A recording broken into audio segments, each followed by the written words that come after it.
What do we do when things seem to be getting worse? What do we do as Christians when things seem to be getting worse? See, I have to be honest, I was one of those people at the start of this pandemic that thought, you know what, this wasn't going to last long and that I was going to go back to my life and everything would be normal. And I was taken aback of how serious this pandemic was and still is. But I think there was a moment just a couple of months ago, there was a moment where we thought, okay, things are getting back to normal. Shops have now opened up. Restaurants have now opened up. You know, we got told to go and eat so much and during this 50% off, and things seem to be going back to normal. And there was a bit of hope in the distance. It looks like, yeah, things are getting better. People started to plan things that they couldn't do during lockdown, so these plans started to be revised. But now, in this particular moment that we're in right now, it seems like that hope has been snatched away. Actually, it seems like things are getting worse. There are more restrictions coming into the country, more tighter restrictions, and to be honest, things seem to be getting worse. And I understand how draining this can be. It is so draining to have a bit of hope and then get it snatched away. It can be so draining, especially when we've been in lockdown for so long. People have going through all sorts of issues, all sorts of difficulties. People who've lost their jobs, lost family members, and it seems to be a glimpse of hope, and now it's not there anymore, and things seem to be getting worse. It can be so draining.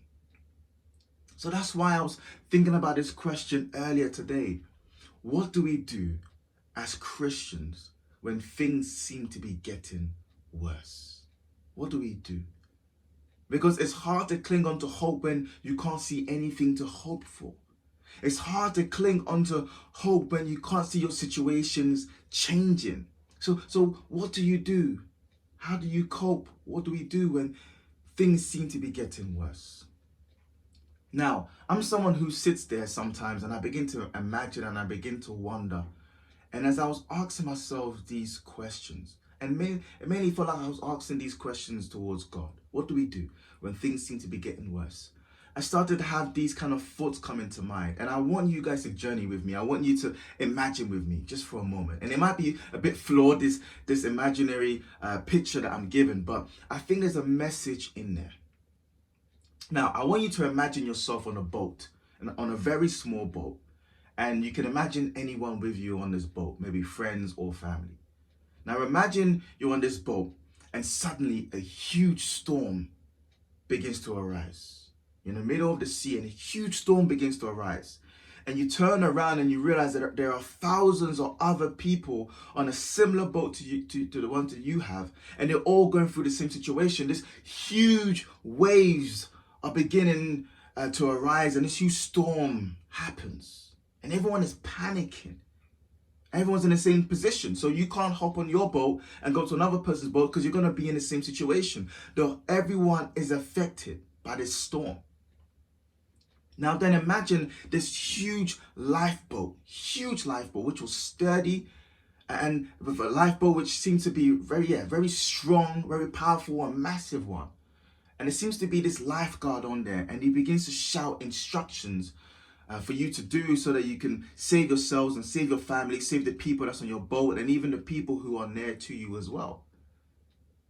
But this lifeguard seems to have everything under control. Everyone else is panicking, but this lifeguard, he has a huge boat that it doesn't seem to be affected by the storm, and he's speaking some words. Now, there are two groups of people. There are people who listen to this lifeguard, and as they listen to this lifeguard, they stop panicking and they start to listen to his instructions. And in his instructions, he's given hope. He's given comfort. He's given physical instructions to help the people who are struggling. And then there are other people who choose to listen to other people's advice and listen to their own advice and begin to peddle and begin to panic, and they just make things worse for themselves. Now, I think this is where we're at in our world today. I think we're all in this situation. Everyone has been affected by it. But there's something deeper I want us to understand in my story, which I believe applies to what I want to share with you as a reflection today. And it still comes back to that question. What do we do when things seem to be getting worse? What do we do as Christians when things seem to be getting worse? And I think for my story, what I'm trying to say to us is that I think we need to stop and listen to Jesus. I think we need to stop and listen to Jesus. When Jesus was on earth, he stressed how important it was for people to stop and listen to him. Listen to me and follow my instructions. And Jesus wasn't saying this in a prideful way, I am Jesus, listen to what I say, because just listen. No, he was saying it in a compassionate way, because we were in danger. We were in need of saving. We were all in the same position. Every single person was on the same position of danger.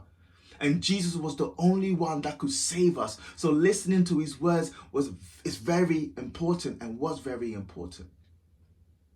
And he stresses over and over again the importance of listening to what he has to say and putting what he says into practice.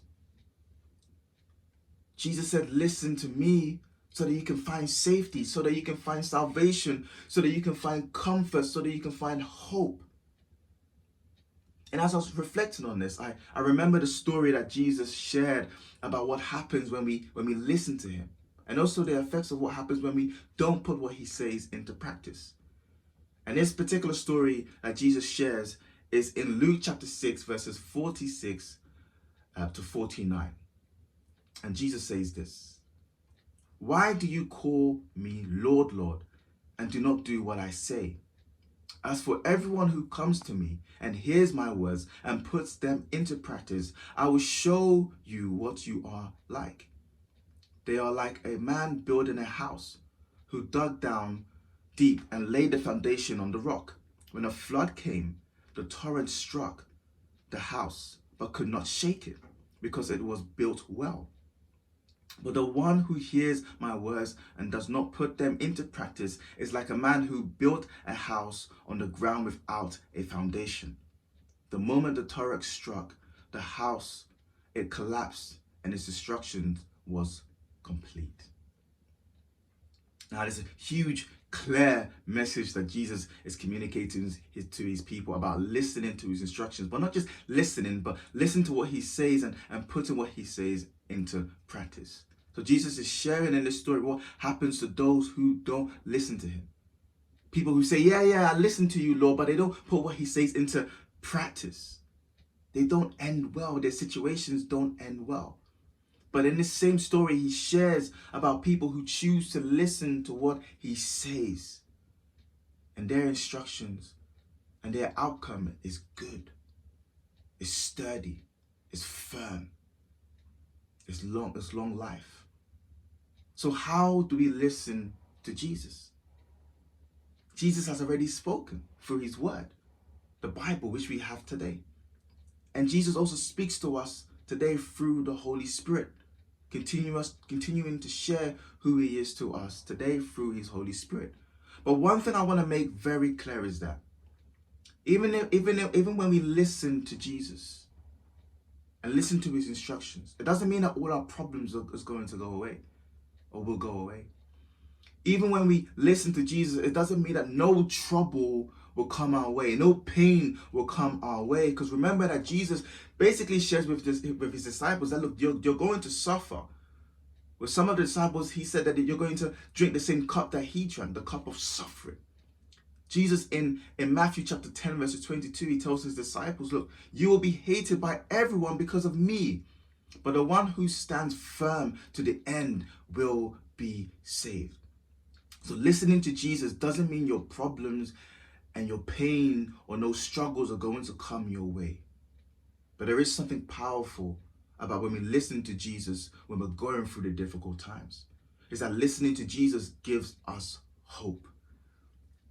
Jesus already knows the end story, and he's telling us the end story is good, it's everlasting life. So we listen to God even in our difficult time, even in this global pandemic. When we listen to Jesus and into his words of hope, we can be in this difficult situation and still have joy. When we're listening to Jesus, it gives us peace. It's so hard to find people who have peace nowadays. in a difficult situation. Listening to Jesus, he gives us comfort. When we're grieving loved ones, when we're facing times of difficulty, he comforts us. Listening to Jesus gives us joy. Brothers and sisters, yes, our world seems to be getting worse. And not just with the pandemic, but with other issues that we have in our world today. Things seem to be getting worse. Day after day, there's worse news coming. But what happens when we listen to Jesus? Our whole mindset begins to change. The peace begins to come. The comfort begins to come. Even though we're in the midst of a storm. Even though we're in the midst of difficulties. And I think right now, Jesus wants us to stop and listen to his instructions. Listen to his words.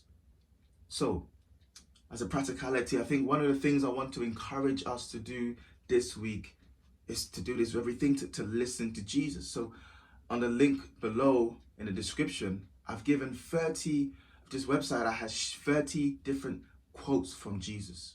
Some are different quotes relating to different contexts and different situations, but I want us to read some of these quotes about Jesus and begin to listen to his words and then begin to put it to practice.